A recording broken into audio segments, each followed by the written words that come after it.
Olá, a paz do Senhor, que bênção!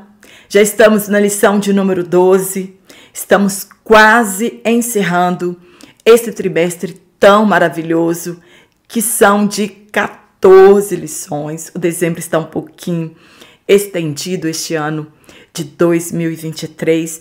Para mim é uma satisfação muito grande ter você aqui semanalmente.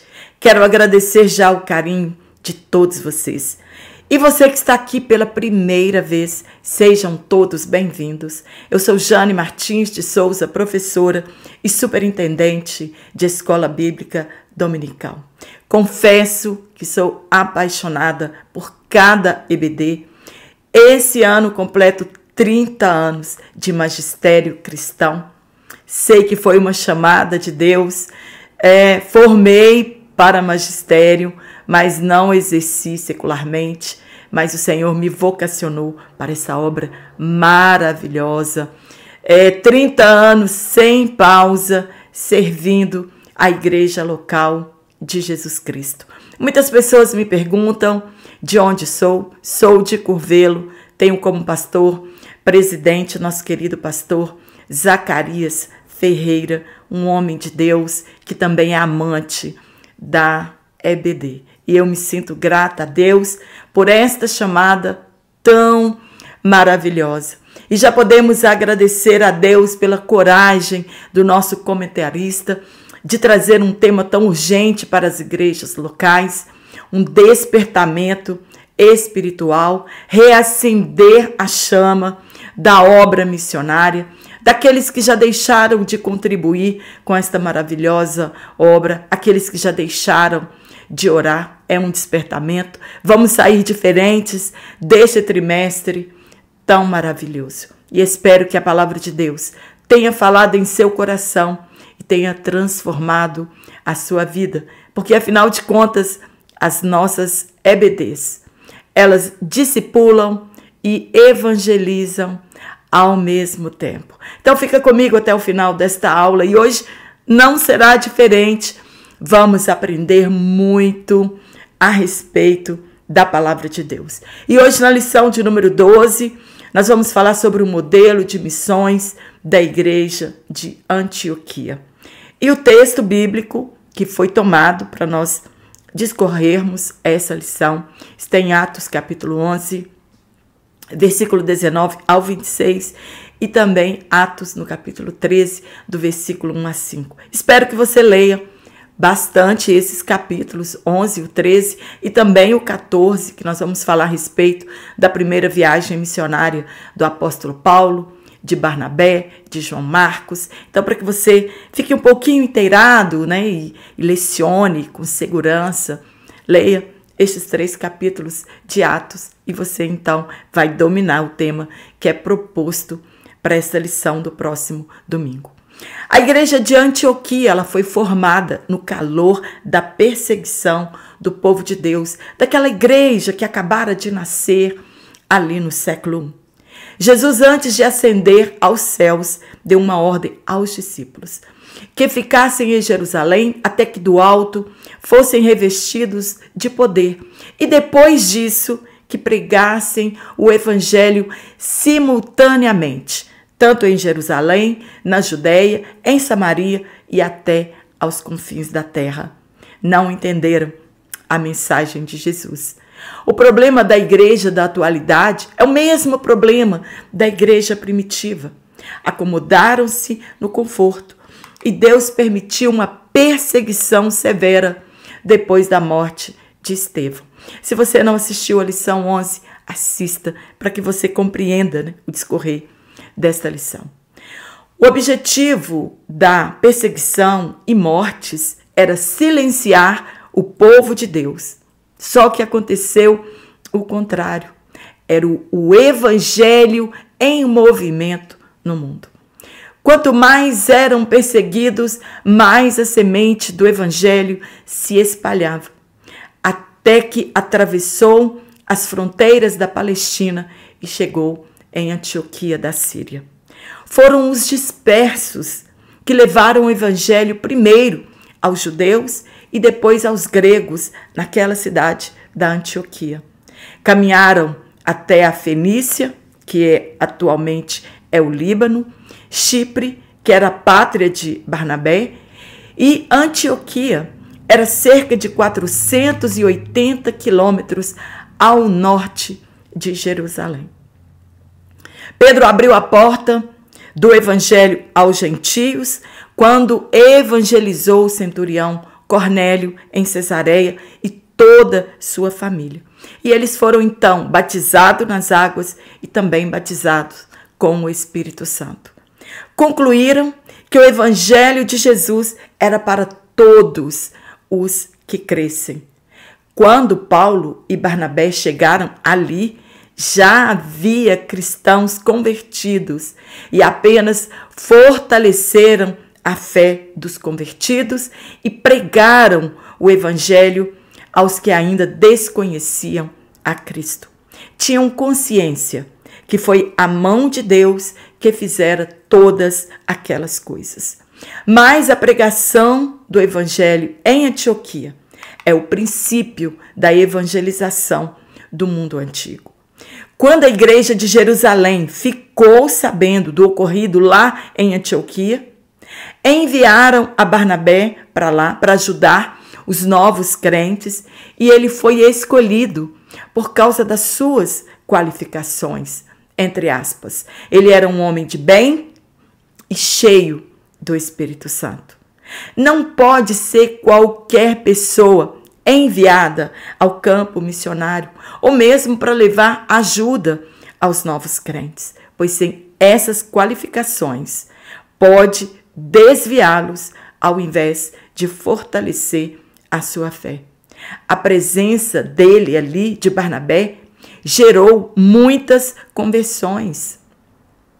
Não havia imposição legalista sobre os novos crentes e como o nome dele significa consolação, ele realmente consolou aqueles novos crentes e muito cresceu a igreja. E ele entendeu que ele precisava de uma ajuda de peso, alguém comprometido com a evangelização e com o ensino. Pensou em Saulo e já o havia ajudado anteriormente, e por causa da perseguição em Jerusalém, Paulo voltou para sua terra natal, em Tarso, onde ele permaneceu por 10 anos. Por que Saulo de Tarso? Por que Paulo? Paulo era o líder certo para aquela igreja mista de gentios e judeus. Ele foi criado nas tradições judaicas e nascido em Tarso, lugar em que sofreu influência grega. Barnabé viajou para Tarso, tendo a certeza que Paulo era o líder certo para a igreja em Antioquia. Permaneceram ali por 1 ano, ensinando aos novos crentes e evangelizando. Os crentes daquelas cidades foram reconhecidos pela primeira vez como cristãos. Pode ter sido uma crítica e pode ter sido a semelhança que eles tinham com Cristo. Eles se pareciam com Cristo na maneira de viver. Ágabo, um profeta de Jerusalém, foi até Antioquia, profetizou acerca da fome que haveria no mundo romano. Todos contribuíram e decidiram enviar ajuda aos irmãos por intermédio de Paulo e Barnabé. Quando terminaram sua missão em Jerusalém, regressaram a Antioquia da Síria, levando João Marcos. E a partir daí, começa a história do início do celeiro missionário. Sim, a igreja de Antioquia foi um berço para as missões transculturais e nos dá um modelo de como deve-se iniciar todo projeto de missões. No primeiro tópico, então, nós vamos falar sobre a igreja de Antioquia, natureza e características. Qual era a sua natureza e quais eram as suas características? Já falamos um pouco sobre a sua fundação e formação. Veremos sobre sua vida ministerial e comunhão e como obtiveram resultados positivos na evangelização. O que havia nessa igreja de tão diferente? Nada. Era dinâmica. A dinâmica era simples, porém profunda. Jejum e oração, para pedirem orientação ao Espírito Santo. E jejum e oração para executar, para realizar a orientação do Espírito Santo. Não adianta orarmos pedindo orientação ao Espírito Santo e depois fazermos do nosso jeito. Não vai dar certo. Era uma igreja dependente do Espírito Santo. E quando nós dependemos de alguém, não fazemos nada sem a sua autorização e aprovação. Esse foi o segredo do sucesso da evangelização no passado. E se quisermos alcançar resultados, devemos nos espelhar no modelo da igreja da Antioquia. No ponto 1, Antioquia da Síria. Flávio Joséfo descreveu Antioquia como tendo sido a terceira maior cidade do Império Romano e também do mundo, com uma população estimada em mais de 500 mil de habitantes, depois de Roma e Alexandria. Cresceu a ponto de se tornar o principal centro comercial e industrial da província romana da Síria. Era considerada como a porta para o Oriente. Júlio César, Augusto e Tibério utilizavam-na como centro de operações. Era também chamada de Antioquia, a Bela, rainha do Oriente, devido às riquezas romanas que a embelezavam, desde a estética grega até o luxo oriental. O culto à deusa Astarte pelas mulheres da cidade da Antioquia chocava os cristãos, de forma que foi abolido por Constantino I. A maioria da população era síria, gentios, embora houvesse uma numerosa colônia judaica. A cultura era tipicamente grego-helenística. Antioquia era o nome de duas cidades mencionadas na Bíblia: Antioquia da Síria e Antioquia da Pisídia. Mas havia outras Antioquias no território grego-romano. Essas cidades foram estabelecidas no tempo do Império Seleucida. Seleuco Nicator, filho de Antíoco, constituiu pelo menos 16 cidades com esse nome em homenagem ao seu pai Antíoco. Somente na Síria, por exemplo, haviam 5 cidades denominadas como Antioquia. Dentre todas estas cidades, o Novo Testamento fala de 2, em conexão com a expansão do Evangelho no mundo gentílico. Era uma cidade de diversidades étnicas e não por acaso tornou-se, entre aspas, a segunda capital do cristianismo e a sede de missões da igreja cristã. A partir daqui, Lucas muda o foco de Jerusalém para Antioquia e de Pedro para Paulo. Ponto 2. A igreja em Antioquia.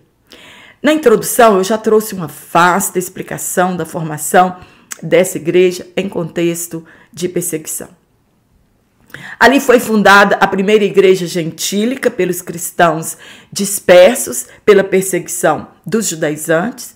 Ela tornou-se o centro da obra missionária de Paulo, o apóstolo dos gentios, e foi para isso que ele foi escolhido. No ponto 3, uma obra de leigos. Não foram os apóstolos ou os obreiros, mas foram os leigos, os discípulos e os crentes em geral, que outrora dispersos pela perseguição em Jerusalém, que anunciaram o evangelho aos gentios e, consequentemente, fundaram a igreja em Antioquia.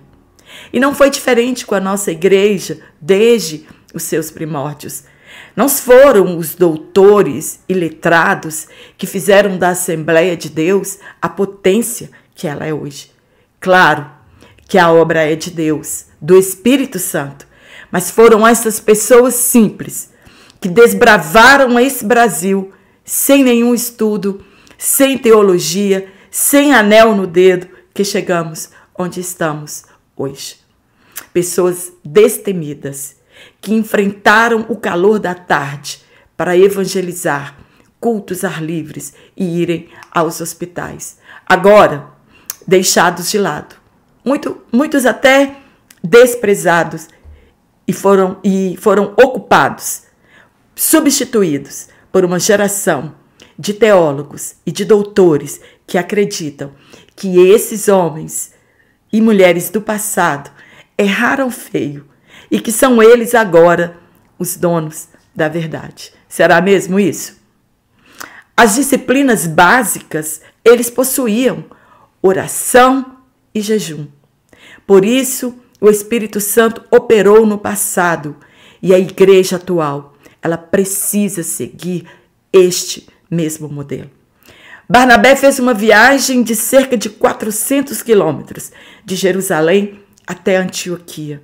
Outros comentadores afirmam ser cerca de 480 quilômetros. Não importa. O importante é que eles foram dispostos na obra missionária. No tópico 2, nós vamos falar sobre uma igreja missionária em ação. Ponto 1, entre aspas, havia alguns profetas e doutores. O comentarista Weisby, ele traz uma frase de Henry Martyn, um missionário na Índia e na Pérsia. Entre aspas, o Espírito de Cristo é o espírito de missões. E quanto mais nos aproximamos de Cristo, mais intensamente missionários devemos nos tornar. Jesus não deixou a sua igreja órfã ou abandonada. Quando ele voltou ao céu, ele deu dons aos homens. Somos membros do corpo de Cristo. E dentre este corpo, Deus estabeleceu primeiro apóstolos, segundo profetas, terceiro mestres e depois os que têm dons espirituais. A cada um foi concedido a graça, segundo a medida de Cristo, e designou alguns, primeiro, apóstolos, que são os 12 escolhidos por Jesus, segundo, profetas, terceiro, evangelistas, pastores e mestres, tudo para edificação do corpo de Cristo e não para edificação pessoal. Os profetas eram pessoas que exerciam o dom de transmitir a mensagem de Deus sob a inspiração do Espírito Santo. E, infelizmente, na atualidade, qualquer hora que você abrir as suas redes sociais, tem pessoas profetizando e falando línguas estranhas. Os doutores e mestres eram cheios do Espírito Santo e ensinavam a palavra de Deus com autoridade e com sabedoria do alto. Não foi sabedoria conquistado em bancos de universidade, mas sabedoria dada pelo Espírito Santo de Deus. Não eram, portanto, homens orgulhosos e cheios de sabedoria humana. Se estivessem aqui hoje, estariam horrorizados com a arrogância dos doutores, com a soberba, com a avareza de alguns que fizeram da palavra de Deus um negócio e muito rentoso. Homens que possuem diversos diplomas e que muitos, infelizmente, não têm a sabedoria que vem do alto. Se colocaram hoje na posição de pequenos deuses. No ponto 2, uma liderança servidora. Hoje estão longe deste ideal. Na realidade, eles querem ser servidos. Não haviam barreiras étnicas ou espirituais. Eles sabiam que todos inseridos no corpo, independentemente de cor, de classe social, de nacionalidade, somos todos iguais. Lucas dá indicação de quem era o quê. Provavelmente, ele não havia como traçar uma linha divisória entre ministério de qualquer um deles, Era uma diversidade de pessoas, mas eles tinham uma profunda comunhão de adoração, de convicção de trabalho em favor das multidões não alcançadas da Ásia Menor e da Europa. Barnabé, consolador. Simeão, que tinha por apelido Níger ou Negro. Lúcio era de Cirene, africano. Menahem ou Menahem, que era irmão de criação de Herodes Antipas, o tetrarca, que matou João Batista. E Saulo, fariseu, ex-perseguidor da igreja. Quem era doutor? Quem era mestre? Lucas não consegue fazer essa divisão entre eles.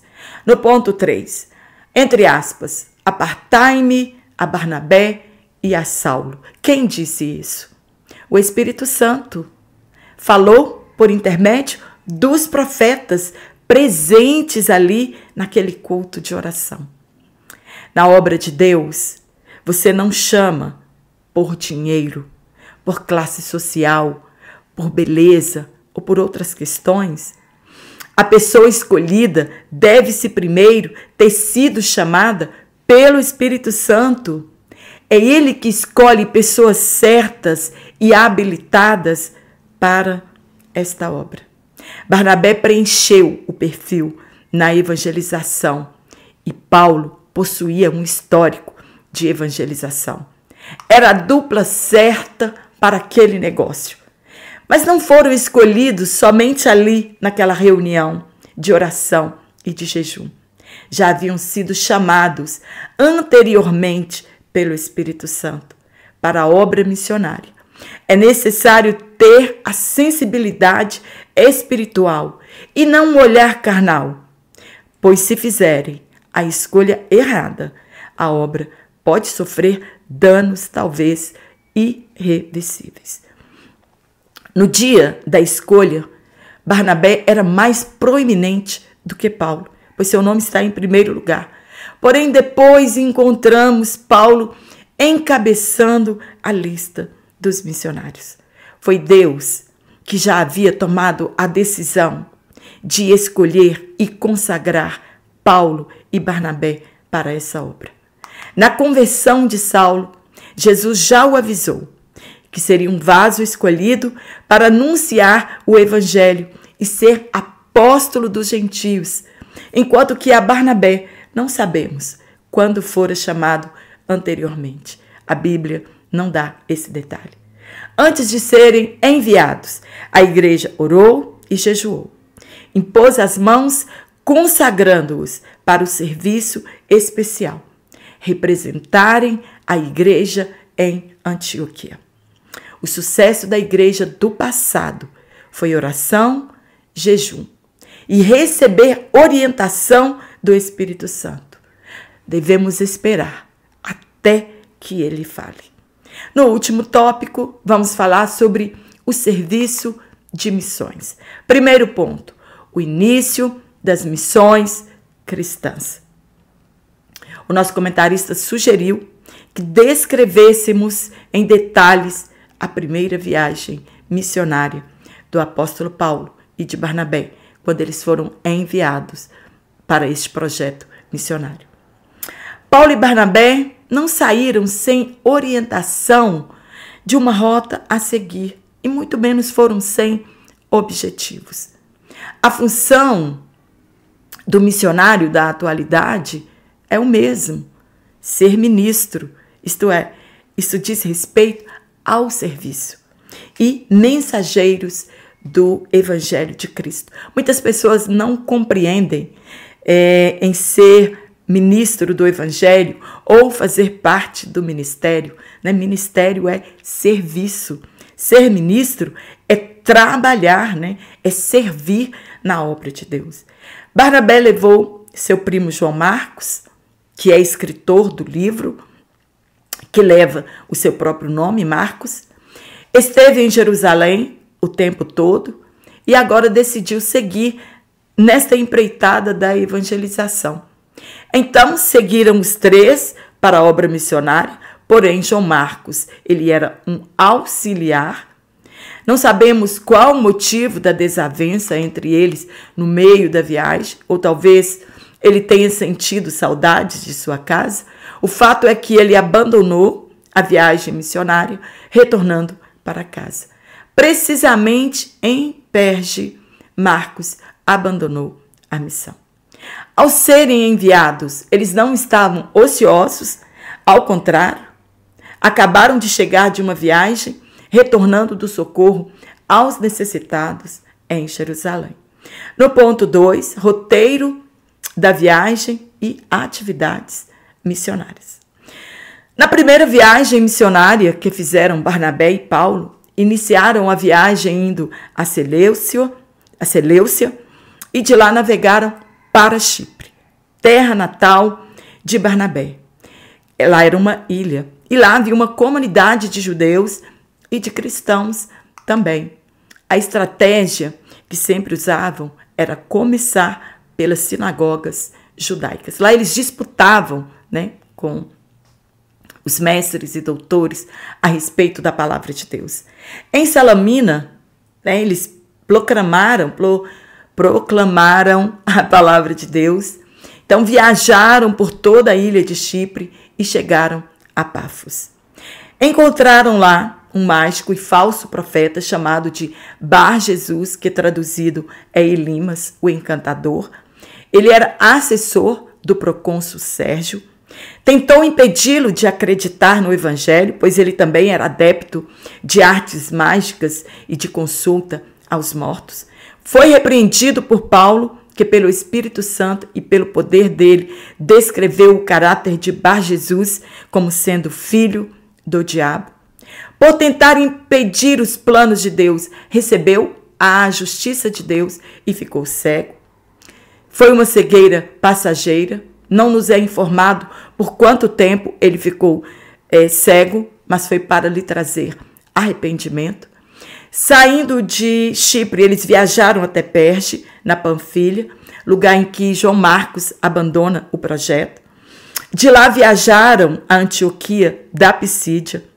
Aqui eles disputavam com os judeus na sinagoga, prosseguiram a ensinar por outros sábados seguintes e por inveja os judeus inflamaram as mulheres piedosas e foram perseguidos e expulsos de lá e ao saírem sacudiram o pó dos seus pés e partiram para Icônio.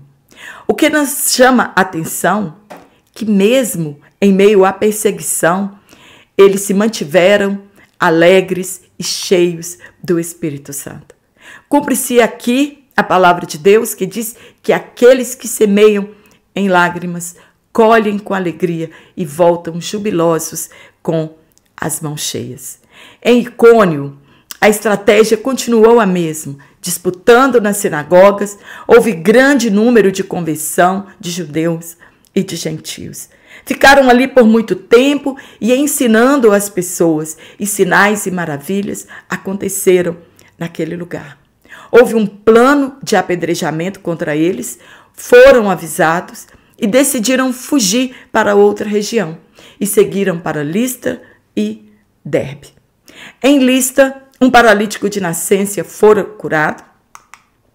Foram tidos como deuses pelo milagre ocorrido. A Barnabé chamaram de Zeus e a Paulo chamaram de Hermes. Mesmo com toda tentativa deles de impedir que fossem adorados, rasgando as suas vestes e no meio da multidão afirmaram ser humanos. Infelizmente, muitos pregadores hoje precisam ler mais esse texto, pois acreditam ser mais do que um humano e aceitam a adoração de crentes desavisados. Apesar de todas as tentativas, tiveram dificuldades de impedir que a multidão lhes oferecesse sacrifícios. Vieram pessoas de Antioquia e de Icônio, mudaram o ânimo daquelas pessoas, olha, outrora adorando e oferecendo sacrifícios, e agora perseguindo aos enviados. E Paulo foi apedrejado e arrastado para fora da cidade e dado como morto. Você acha que isso os impediu de prosseguir? Claro que não. E você aí porque falaram apenas mal de você, querendo desistir da sua chamada. A Bíblia diz que no dia seguinte, como uma pessoa vítima de apedrejamento está no dia seguinte. Isso não impediu Paulo de prosseguir. Partiram para Derbe, pregaram e fizeram muitos discípulos ali, e era chegado o momento de retornar. Voltaram jubilosos, alegres, porque tinham colhido muitos frutos, mesmo com toda sorte de perseguição, pois muitas almas haviam aceitado a Jesus Cristo como Salvador. Fizeram o mesmo caminho, fortalecendo os irmãos e os encorajando a prosseguir, permanecendo firmes na fé. Em Listra, Icônio e Antioquia, lhes dizendo que para entrarmos no reino de Deus é necessário passarmos por muitas tribulações. Designou presbíteros em cada igreja e, orando e jejuando, os encomendaram ao Senhor. O segredo é a oração e o jejum constantemente. Passaram pela Pisídia, chegaram a Panfilha, pregaram novamente em Perge e desceram para Atália e de lá navegaram de volta a Antioquia, onde tinham sido recomendados a graça de Deus para a missão que agora haviam completado. No ponto 3, prestando contas. Lembrando a você que se você quiser receber este comentário, exatamente como eu leciono aqui, é só você vir aqui, ó, na descrição desta aula, deste vídeo, acessar o link do meu WhatsApp. Você fala diretamente comigo e aí eu te explico como você recebe, então, este comentário único em PDF. Nós sabemos que no final de ano, muitas igrejas, né, algumas já estão encerrando os seus trabalhos, muitas já estão encerrando a escola bíblica dominical, porque nós sabemos que o dia 24 e o dia 31 darão em um domingo, então muitas igrejas já encerraram, já mandaram as pessoas ir para casa descansar, que não teremos mais EBDs. Mas nós continuaremos aqui firme, publicando todas as aulas, se Deus assim nos permitir, até a aula de número 14, é dezembro, são 5 semanas, e nós teremos então a lição de número 14. E se a sua escola, a sua igreja não irá parar, então pode contar com as lições de todas as semanas, que se Deus quiser estarei publicando até o dia 31 de dezembro. Então, no ponto 3, prestando contas. Quando chegaram em Antioquia, reuniram a igreja e relataram o que Deus havia feito por meio deles. É Deus que faz e nós somos apenas instrumentos. Nunca podemos nos esquecer disto. Como Deus abriu a porta da fé aos gentios e ficaram lá por muito tempo. Relataram os milagres, a perseguição, os sofrimentos que infligiram a eles, como Deus abrira a porta da fé e da salvação, tanto a judeus quanto aos gentios. Muitas igrejas foram fundadas, muitos presbíteros estabelecidos, lembrando que no passado não havia separação entre pastor e presbíteros. Devemos aprender com o legado deixado pela igreja da Antioquia. Não existe missionário itinerante ou independente com a mensagem de que ele depende somente do Senhor. Isso não é bíblico. Em todas as viagens missionárias feitas por Paulo, ele sempre regressava à igreja mãe e prestava contas do que Deus havia feito. Eram sustentados pela igreja e enviados por ela. A obra missionária é uma batalha espiritual, espinhosa e cheia de oposição. Mas o mesmo Deus que deu vitória aos primeiros missionários, dará também aos missionários de hoje que aceitarem ao seu chamado missionário. Amém? Espero ter te ajudado com este comentário. Uma lição maravilhosa.